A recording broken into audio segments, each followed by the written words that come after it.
Andrew, you're talking to us from a building named after Allen Ginsberg. This is the second floor of the Allen Ginsberg Library. The room I'm in, I think, was originally meant to be an archival room, but this floor was turned into offices years ago. So this is where I have my seat. Yes, And this is at Naropa University, which at the time you met Allen Ginsberg was the Naropa Institute.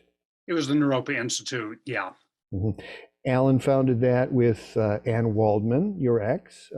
Diane DePrima was involved in the beginning of the founding of the Institute.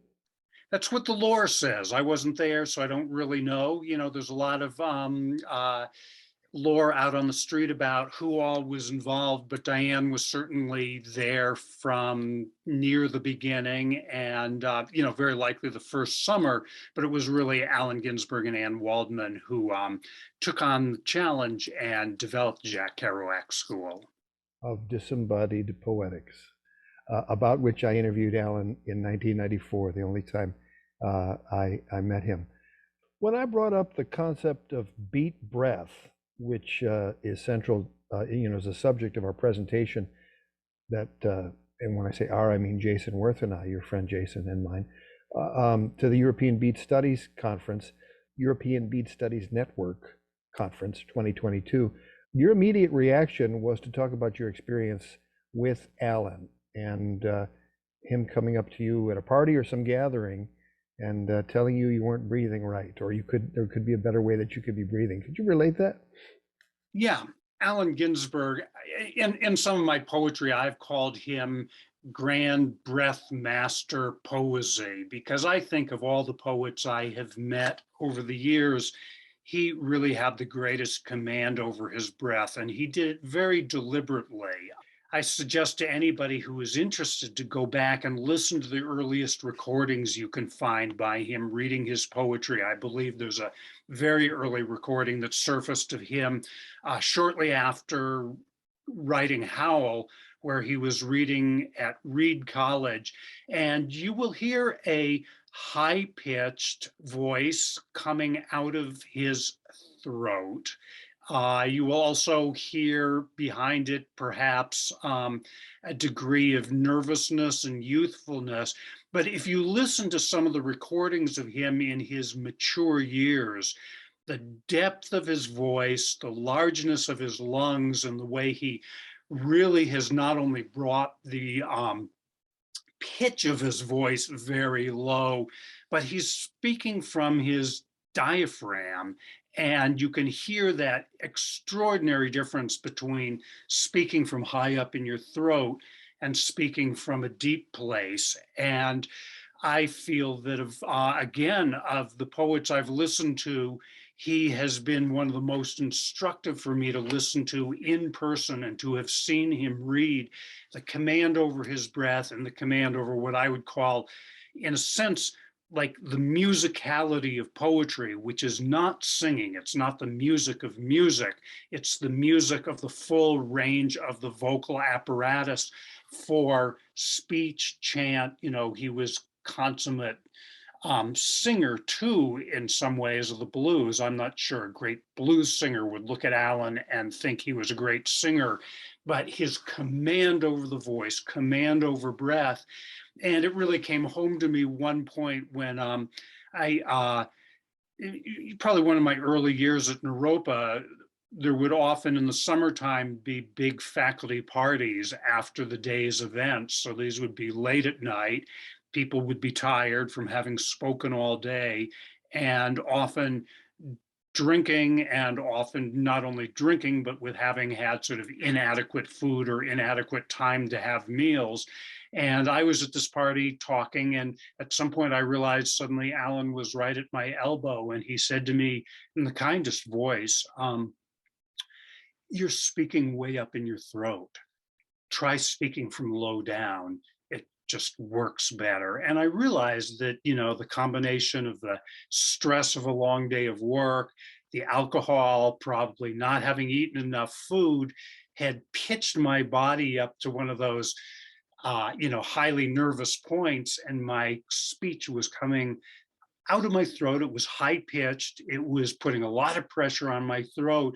And as soon as I consciously dropped down into my diaphragm, everything changed. So, it's something I've worked on consciously, combination of staying in my diaphragm, keeping the tone low, and speaking slowly. I don't always remember, but this was what Alan was a master of. And the simple breath lesson is, breathe from deep down, stay away from that throat area, because that will wear you out very quickly, and also wear out your listeners, because it's piping, it's high pitched, and it's fast paced. You told me that by email, the story. You gave me a little glimpse of that. And since then, I had the opportunity to go back to my 1994 interview with Alan, and I was struck by the depth of his voice. You're absolutely right about that. I didn't need the comparison, because the place where he was coming from on June 12th, 1994, was that place I think you described, from deep inside.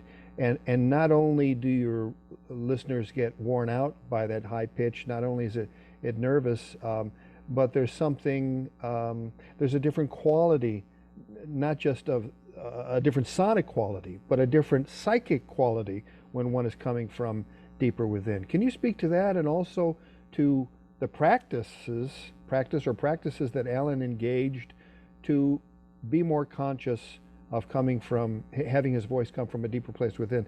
I'm guessing it was more than meditation. Well, yeah, I mean, it would be connected to meditation, but it would, I think, also be his work with chanting. When he went to India in 1961 and 62, he learned chanting from various street people and teachers and gurus and whatnot. So when he came back, he returned to the United States with a harmonium and very deliberately began to add chanting into his practice. And many people who saw him read, say, in the 1960s and 70s, would have remembered that. There was the celebrated time at the Chicago Democratic National Convention when he tried to calm the crowds and calm the police forces by pumping his harmonium and chanting various Indian mantras and that sort of thing. There was also his friendship with Bob Dylan, and he spoke of Bob Dylan as being the great breath master poet.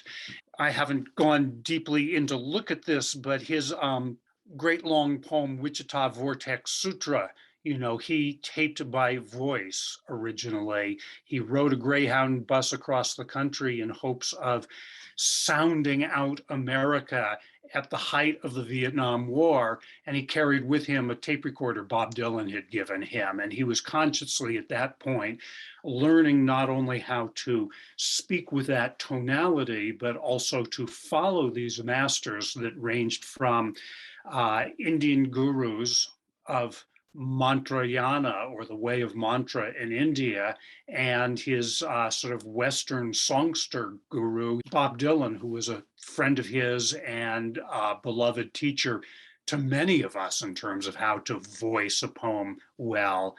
The other thing that, I'll point out is that when you are commanding a little bit of the depth of your voice, you also have the opportunity to come up high if you want. And that becomes the full expression of the human voice. If you're hanging out in your throat, it's very hard to get the gravity you need and to drop down. You need to be able to find all of this. And I think what makes or made Alan a paramount reader of his own poetry was the range that his voice commanded, again, because not only the levels of tonality, but those are attached to emotional tones. And I find many poets whose work I like quite a bit turn out that when they read their poetry, it sounds like they're reading in a monotone. And I wish they had the animation that they had in conversation. And I see this with younger people very often. People go into poetry and it's as though they only operate at a single tone throughout. And so when I talk about the range of tones that somebody like Allen Ginsberg could get to or what I have tried to work with and many other people, it's the ability to move your voice through a variety of ranges, which includes tones and which includes gravity and which includes that piping sound too. And you can do a lot more with your voice. And again, it's musical values, but it's not singing, it's speaking. And it's what we do unconsciously every day with our friends. It's a little harder if you've been drinking late at night at a party, but you know, how we convey ourselves through our vocalization. More akin to melopoeia, something that Pound was talking about, one of the strategies of poet, the melody of the work, more related to that than singing, don't you think? Um, Perhaps so. Yeah. I mean, that's a good point. I haven't really thought of that. Of course, I think with Pound, Melopoeia also referred to, the opening of vowels, or what he called the tone leading of vowels, the difference between ah and e and o and oo. Um, but also the clack of consonants. So when you add the voice to the friction of consonants and the clacking of consonants and the tones of the vowels, that's when you get the full range of human speech.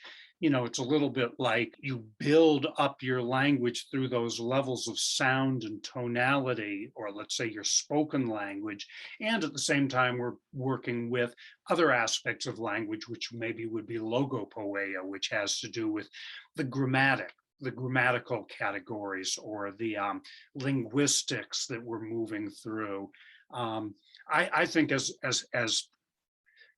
writers, thinkers, poets, we try to command as much as we can. So, people often come to me because of my Sanskrit studies and say, I'd like to learn mantra. That's my interest in Sanskrit.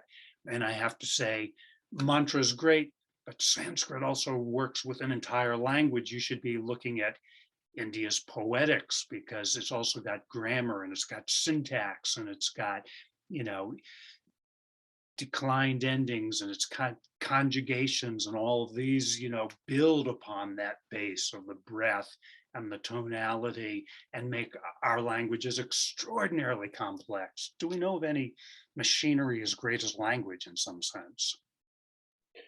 When Allen wrote inscriptions for books, as he did for me on Cosmopolitan Greetings on that June day in 1994, he often wrote the letters AH.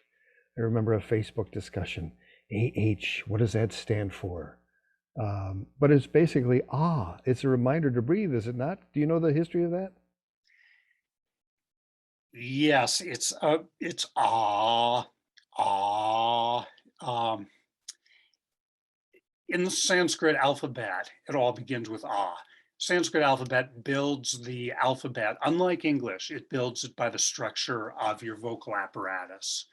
English alphabet is all over the place, which is why often if you want to look up a word in a dictionary, you have to stop and go LMNOP Q. Q, that's where Q lies. It's somewhere between, So whereas in Sanskrit, you simply refer to your mouth and you know exactly where you are in the alphabet. And it all begins with the relaxed throat at the back, your mouth just very slightly open, not strained in any way. Ah, ah, that's the first letter of the Sanskrit alphabet. And that's what that AH refers to. The H would be the breath coming through, because most Sanskrit letters can be thought of as aspirated or unaspirated, which means you're breathing behind it or you're not. So ah, ah is just simply the origin of the alphabet. And as in many traditional systems of metaphysics, origins contain and seed the whole thing. So if there's a real seed syllable for the entire world of speech, that's it. Allen described his work at one time as Hebraic, Melvillian, Bardic breath. Can you talk to us about that? You shake your head when you hear that. Well, the Hebraic, of course, because he must have grown up adoring the Rabbi cantors or whatever you call them, and many of those old rabbis. I mean, it's worth listening to rabbis because very often rabbis have that deep voice that I think Allen cultivated, that ability to go down. I think his first model with that were rabbis that he knew. In fact, there was something far more rabbinical about him than yogic or, you know, Buddhist, just in his formation and character. Um, the Melvillian, he may have said other names at other times for sure, but I think for him, Melville would have been an inheritor of the rabbinic tradition, which is, of course, a prophetic tradition, and who has been more prophetic in ways. I mean, I challenge everybody to read Moby Dick and see if it isn't, exactly the place our nation has been in the last number of years, a multiracial band of people in a sinking ship with a mad captain on board. So Alan was very aware of the prophecies in Melville, and Bardic, of course, brings us back to the oral poetries and the English language and that, strong sense that comes through our own Western traditions of and invokes one of William Blake's favorite words, the bard, the holy bard.